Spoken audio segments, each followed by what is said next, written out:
The Mouse by Hector Hugh Munro.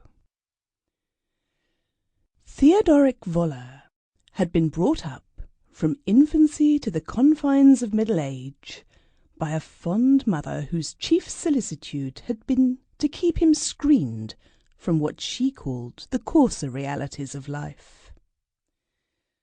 When she died, she left Theodoric alone in a world that was as real as ever, and a good deal coarser than he considered it had any need to be.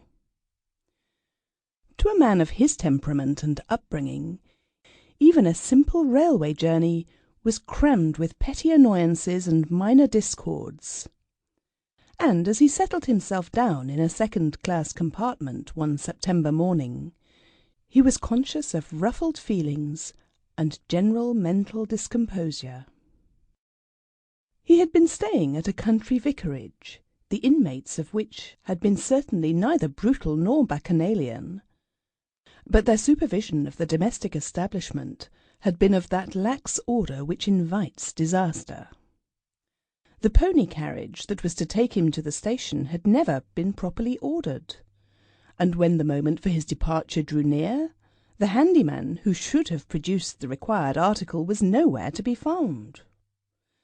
In this emergency, Theodoric, to his mute but very intense disgust, found himself obliged to collaborate with the vicar's daughter in the task of harnessing the pony, which necessitated groping about in an ill-lighted outbuilding called a stable, and smelling very like one, except in patches where it smelled of mice.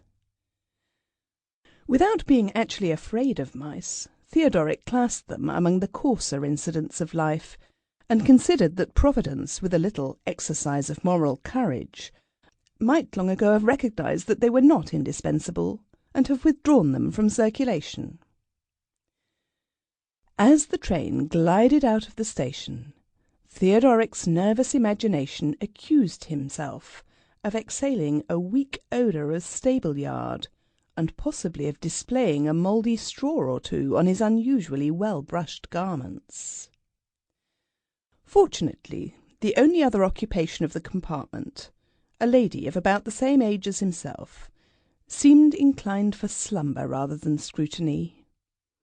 The train was not due to stop till the terminus was reached in about an hour's time, and the carriage was of the old-fashioned sort that held no communication with a corridor.